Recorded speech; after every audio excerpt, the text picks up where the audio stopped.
Today, we are diving into one of the most unbelievable stories of injustice in modern British history.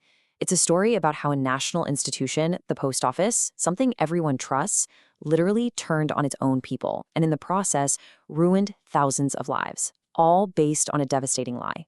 Just for a second, really put yourself in that situation. An organization you work for, one that represents the government, is calling you a thief. Your friends, your neighbors, everyone in your community. They start looking at you differently, all because the official story says you're a criminal. What would you do? How would you even begin to fight back? Well, for thousands of ordinary, hardworking people all across the UK, this wasn't some nightmare scenario. This was their reality, a reality they were forced to live with for over 2 decades. So let's start with the people at the very heart of this, the victims of what has become this absolutely staggering miscarriage of justice. The folks we're talking about are called sub-postmasters. And you have to understand, these aren't just employees. They're basically small business owners. They invest their own money, their life savings to run the local post office branch. They're pillars of the community, people you know and trust. And the scale of what happened to them is just mind-blowing. Between 1999 and 2015, the post office prosecuted more than 700 of its own sub-postmasters. Think about that. Over 700 innocent people were officially branded as criminals by their own employer. And the consequences were just catastrophic. People lost everything: their homes, their savings, their good name. This quote here really says it all. Families were driven into bankruptcy, lives were completely shattered, all because they were wrongly accused of being thieves. So the big question is, how on earth could this happen?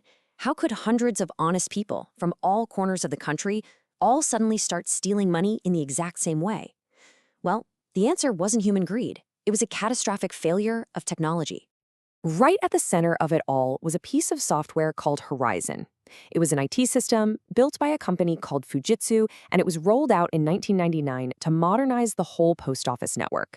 But pretty much from day one, it started creating these phantom shortfalls. Money that never existed was suddenly appearing as missing from their accounts. Now, this is the really damning part. This quote, this wasn't said with the benefit of hindsight. This came from a Fujitsu insider way back in 1998.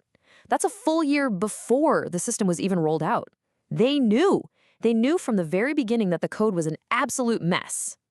That same insider basically painted a picture of pure chaos. He called it the Wild West. No standards, no discipline. This wasn't some slick, professional operation. It was a disaster waiting to happen, and they were about to install it in thousands of local post offices. And this analogy just perfectly sums up their whole attitude. Instead of actually fixing the bugs in the code, Fujitsu just built tools to monitor the errors. They knew the ship had a hole in it, but instead of plugging it, they decided to just measure how fast the water was pouring in. It's unbelievable. Okay, so a technical glitch is one thing, but it becomes a historic injustice when the people in charge decide to cover it up. And this is where the story shifts from a computer problem to a deep, dark culture of denial, a culture that protected the powerful and absolutely destroyed the innocent. So on the one hand, you had the official story that the post office told everyone for years. The Horizon system is robust. Any missing money must be theft. But the hidden truth? Executives knew all about the bugs, and, this part is crucial, they actively hid the fact that Fujitsu engineers had secret, remote access to sub-postmasters' accounts. They could literally go in and change the numbers without anyone knowing. So why? Why would they do it? Well, the reasons were pretty cynical. It was about protecting the post office's reputation, making sure Fujitsu kept its multi-million-pound government contracts and, winning court cases against their own people by hiding the evidence that would have proven them innocent. But up against this huge wall of institutional denial, a few incredibly brave people just refused to be silenced. And that fight was led by one man who really became the face of this resistance, Alan Bates. Alan's whole fight started way back in 2000, when the Horizon system just invented a 6,000-pound shortfall at his branch. He knew he hadn't stolen anything, so he refused to pay. And what did the post office do? They terminated his contract, taking away his business and his entire life savings. But Alan didn't give up. Just look at this timeline. After losing his post office in 2003, he spent years years finding other victims. In 2009, he formed an alliance so they could all fight back together.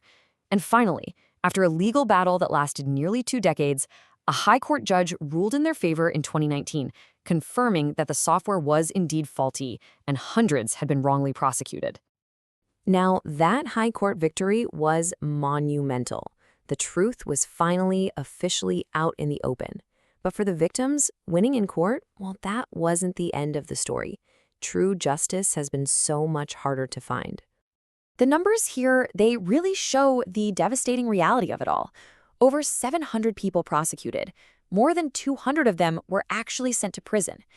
And tragically, we know of at least 4 people who took their own lives because they just couldn't handle the shame and the stress of it all. This is the real human cost.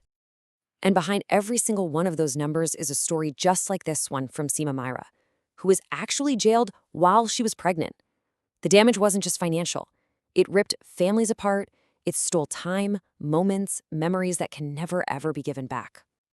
And here, maybe, is the most shocking fact of all.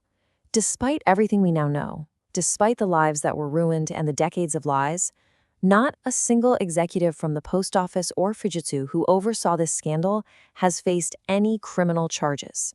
Not one. So what about compensation? Has that been sorted out? Well, this chart shows that while some money has finally been paid out, mostly because of the huge public outrage recently, there are still thousands of victims waiting. For so many, the fight to just get back what was stolen from them is still going on today.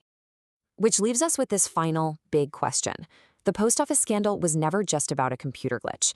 It was about a complete and total failure of human integrity, where powerful institutions chose to protect themselves instead of protecting the truth. It shows us that the real price of justice isn't just measured in money, but in decades of pain and in lives that can never, ever be fully put back together.